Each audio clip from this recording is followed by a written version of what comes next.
You know what blows my mind? Everyone talks about retiring with $1 million like it's the bare minimum, the baseline, the starting line for a comfortable retirement. It's the number that's supposed to mean you've made it, right? But here's what nobody wants to admit. Almost nobody actually gets there. And I'm not talking about, oh, most people fall a little short. I'm talking about a shockingly tiny percentage of Americans who actually have $1 million saved specifically for retirement. The numbers are wild, and they're about to make you rethink everything you thought you knew about retirement in America. Before we get into the jaw-dropping statistics, go ahead and hit that subscribe button, because what I'm about to show you is information that most people don't discover until it's way too late. And trust me, you'll want to share this with anyone you know who's planning to retire someday, which is pretty much everyone. Hi, I'm Matt. On this channel, I break down personal finance, retirement strategies, and wealth building so you can make smarter money decisions. If you're serious about achieving financial security and actually enjoying your retirement years, subscribe and hit that notification bell. So let's start with the uncomfortable truth. Americans think they need $1.26 million to retire comfortably. That's the magic number according to the latest research from Northwestern Mutual. Interestingly, that's actually down from $1.46 million last year. Why the drop? Well, inflation finally cooled from 6% in 2023 to around 3% now, and people are adjusting their expectations. But here's the kicker. Whether the target is $1.26 million or $1.46 million doesn't really matter, because the vast majority of Americans aren't anywhere close to either number. Want to know how many people in the United States actually have $1 million or more saved specifically for retirement? Not their house, not their car, not some collectibles or business equity, just money that's meant to fund their retirement and accounts like 401ks and IRAs. According to Congressional Research Service data analyzing Federal Reserve numbers, only 4.6% of American households have $1 million or more in their retirement accounts. Let me say that again, 4.6%. That means out of every 100 people you know, maybe 4 or 5 of them will hit that mark. And that's the most optimistic estimate. Some analyses put it even lower, around 2.6%. Either way, we're talking about a tiny fraction of the population. Now, you might be thinking, okay, but what about net worth? Surely more people are millionaires when you count everything, right? And you'd be correct. About 7% of Americans are millionaires when you include home equity, businesses, cars, investments, and everything else. But that's a completely different game. Having $1 million net worth is an achievement, don't get me wrong. It represents years of financial discipline. But it's not the same as having $1 million you can actually live on. Your house might be worth $800,000, but you still need somewhere to sleep at night. You can't pay your electric bill with your equity unless you're willing to take out a reverse mortgage or sell the place and downsize. Let me paint you a picture of what this looks like in real numbers. If you're in your 60s, the age group closest to retirement, the average retirement account balance is around $1.1 million. Sounds great, right? But here's the problem. That's the average, which is skewed by the super savers at the top. The median? It's only $539,000. That means half of people in their 60s have less than that. And when you look at all American households, regardless of age, the median retirement savings is just $87,000. Yeah, you read that right. $87,000. That's what most Americans have socked away for what could be 20 or 30 years of retirement. Do you think you'll be in that 4.6%? Pause for a second and think about your current trajectory. Here's where it gets even more fascinating. The breakdown by age group reveals some interesting patterns. Among people aged 55 to 64, those who are literally about to retire right now, only 9.2% have retirement assets exceeding $1 million. That's the highest percentage of any age group. Everyone else? They're barely scraping by with fractions of that target. And get this, the percentage actually drops for people over 65. Why? Because many of them had access to traditional pensions during their careers rather than being forced to save on their own through 401ks. About 45% of households aged 65 and older expect pension income. That's way higher than the 24% of people under 55 who can say the same. Pensions are basically extinct for younger generations. The generational divides are stark. Gen X, people who are approaching their retirement years right now, are in rough shape. A staggering 52% of Gen Xers have saved less than 3 times their annual income, and 54% of them admit they don't think they'll be financially prepared for retirement when the time comes. That's more than half saying, yeah, I'm probably screwed. Meanwhile, Gen Z is the most optimistic generation about retirement. They're young, they've got time on their side, and many of them started investing early. But there's a catch. 6 out of 10 Gen Zers and millennials say that they're putting too much emphasis on building wealth and not enough on protecting it with insurance. They're all in on stocks and crypto, but haven't thought about what happens if they get disabled tomorrow.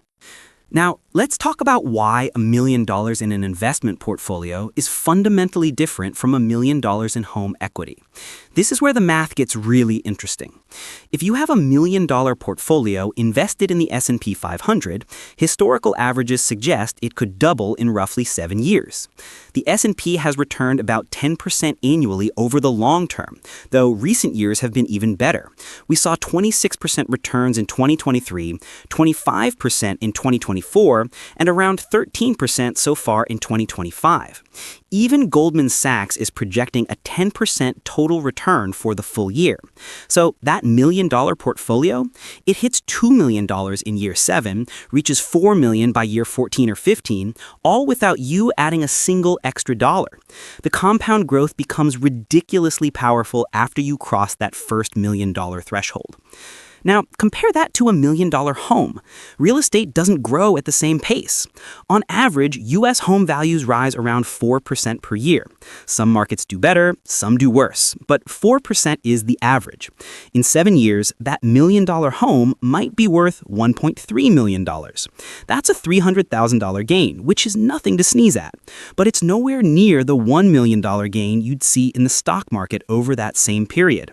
And remember, you can't access that equity without borrowing against it, which comes with interest costs, or selling the home and moving somewhere cheaper, which comes with all kinds of lifestyle changes. Meanwhile, your investment portfolio, you can withdraw from it whenever you want. It's liquid. It's working for you. Here's a real-world scenario. Imagine 2 people, both worth $1 million. Person A owns a $900,000 home outright and has $100,000 in retirement savings. Person B has $900,000 in a diversified investment portfolio and owns a small condo worth $100,000. Same total net worth. But person B can retire tomorrow and live off their portfolio using the 4% withdrawal rule, which would give them $36,000 per year. Add in Social Security benefits of around $24,000 per year, and they're living on $60,000 annually without working. Person A, they're stuck. They either need to keep working, take out a reverse mortgage, or sell their expensive house and downsize. That $1 million net worth looks very different depending on where it's located. So why does $1 million stay out of reach for most people? There are 3 main reasons, and they're all interconnected. First, the obvious one. Not everyone contributes consistently. Life happens. People lose jobs, start families, buy homes, deal with medical bills that throw their savings off track. Even people who desperately want to save more often have competing priorities. Rent or mortgage payments eat up 30% or more of their income. Student loans take another chunk. Groceries, car payments, insurance, utilities, it all adds up fast. And here's the brutal part. Many people spend to look successful rather than to be successful. They don't even realize they're doing it. Whether it's keeping up with friends, neighbors, or what they see on social media, lifestyle inflation quietly devours the money they could be investing. Every raise or bonus that goes toward a nicer car or bigger house pushes real wealth further out of reach. Are you making this same mistake? Be honest with yourself. Second, growth requires time, and most people simply don't start early enough. $1 million doesn't happen overnight, even with excellent habits. Let's run some numbers. Someone contributing $500 a month to a 401k with a 7% annual return would need about 37 years to reach $1 million. If they boost that to $695 per month, they'd hit $1 million in 30 years, assuming they start at age 30. Wait until age 40 to start? Now you need to save $1,547 per month. Start at 50? You'd better be ready to invest $3,958 per month just to scrape together $1 million by 65. Time is the most powerful factor in compound growth, and most Americans waste their 20s and early 30s not saving anything meaningful. They think, I'll start next year. But next year turns into 5 years, and 5 years turns into 10, and suddenly they're 45 years old with $30,000 in retirement savings, staring down the barrel of a disaster. And let's be real about what this looks like in practice. The average American saves only 4.5% of their disposable income. That's pathetic. Financial experts recommend 15% minimum. Some say 20% if you started late. But here's what actually happens. Someone gets their first real job at 25, making $50,000. They think, I can't afford to save 15%. I'll start with 3% and increase it later. But later never comes.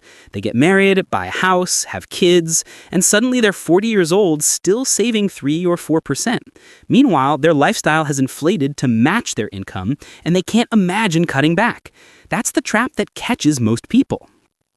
Third, many Americans rely too heavily on their home or Social Security instead of building actual retirement portfolios.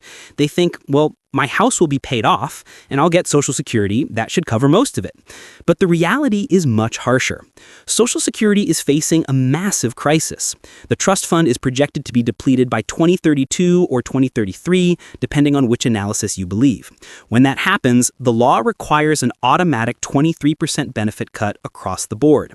Some estimates suggest it could be as high as 24%. What does that mean in real dollars?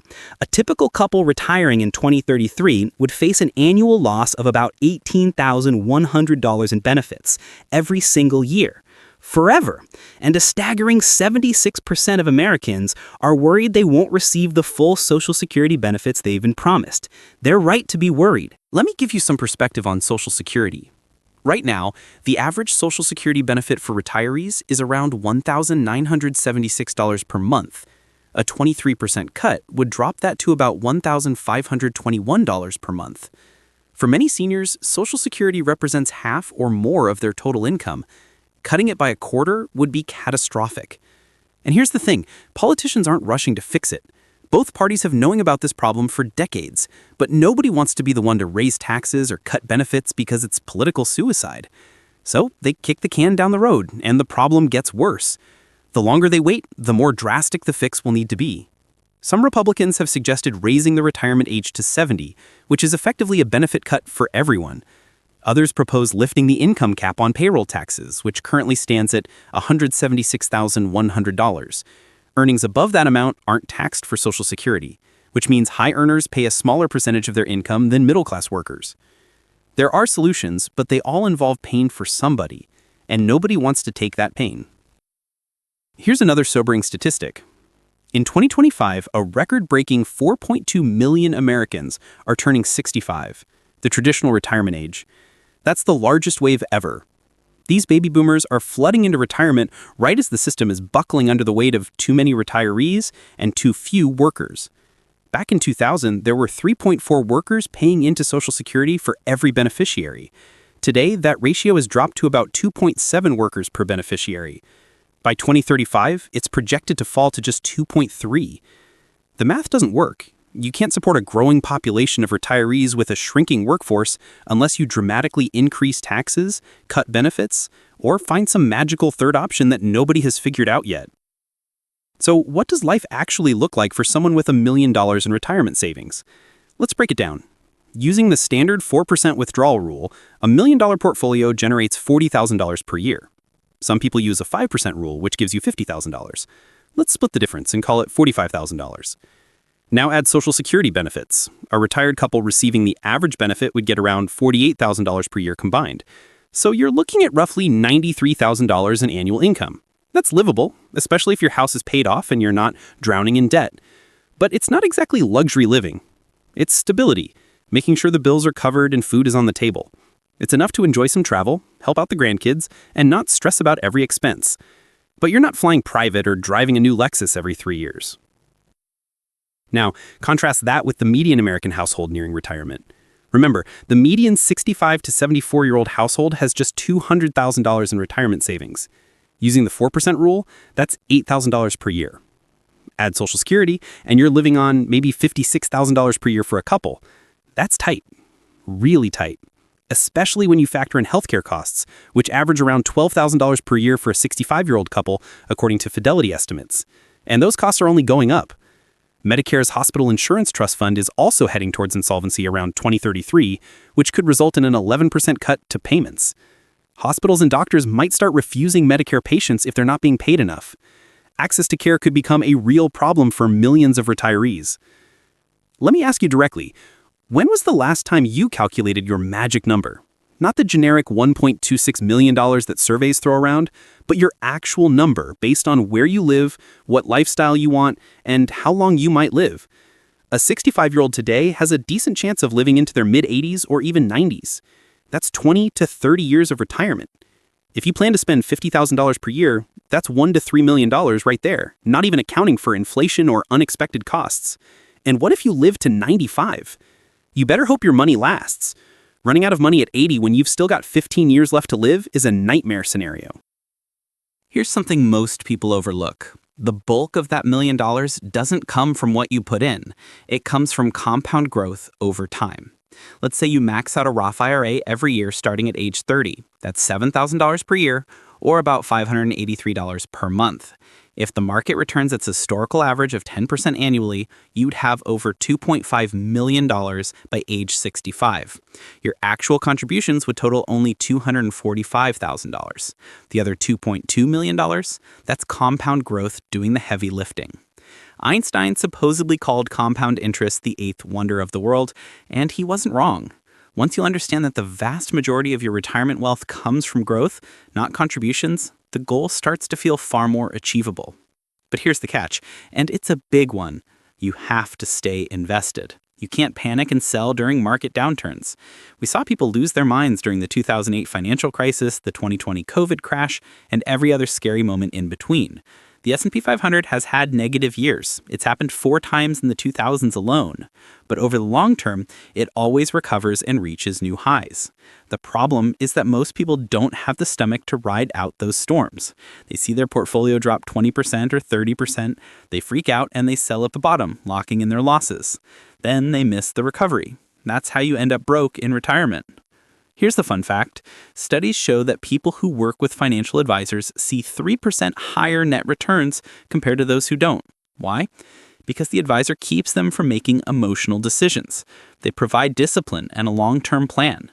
You're less likely to panic sell if you have someone talking you off the ledge. But only about 1/3 of Americans actually use a financial advisor. The rest are winging it, checking their balance compulsively and making decisions based on fear rather than logic. Have you checked your retirement balance lately? If seeing the number makes your stomach drop, you're probably not alone. Let's address one more myth. A lot of people think it's too late to save if they're already in their 40s or 50s. That's not true. It's harder, yes. You'll need to save more aggressively and you won't have as much time for compound growth to work its magic, but it's absolutely not too late. Even starting at 40, if you max out your 401k at $23,000 per year and your employer matches 5%, you could have close to $1 million by 65, assuming decent market returns. Starting at 50, you can make catch-up contributions to your 401k, currently an extra $7,500 per year. That's $30,500 total annually. It's aggressive and not everyone can afford it, but it's possible. The key is to stop making excuses and start taking action today. Not next month, not next year, today. So where does all this leave us? The harsh reality is that most Americans are woefully unprepared for retirement. Only about 4.6% have $1 million or more in retirement accounts. The median savings is $87,000, which won't last more than a few years. Social Security is barreling toward insolvency and a 23% benefit cut. Healthcare costs are rising. Inflation, even at 3%, continues to erode purchasing power. And millions of people are counting on their home equity to save them, not realizing that a house you live in isn't the same as liquid wealth. What percentage are you saving? 10%? 15%? If you're serious about retiring comfortably, most experts recommend saving 15% of your gross income throughout your career. If you're behind, you need to save more, maybe 20% or 25%. It sounds like a lot, but the alternative is working until you physically can't anymore, or living in poverty during what should be your golden years. Here's the bottom line.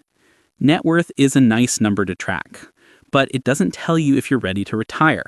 What really matters is how much income-producing wealth you have, how much money is working for you, generating returns, giving you freedom and security. $1 million house doesn't give you freedom. $1 million investment portfolio does. And while reaching $1 million in retirement savings puts you in a very exclusive club, it's increasingly becoming the baseline for financial security, not luxury. The goal isn't just to have wealth on paper. It's to have money you can actually live on. So take a hard look at your situation, run the numbers, figure out your magic number. And if you're not on track, make the tough decisions now while you still have time to course correct. Because 4.6% of people make it to $1 million. That's a tiny percentage, but it's not zero. And with the right strategy, discipline, and time, you could be one of them.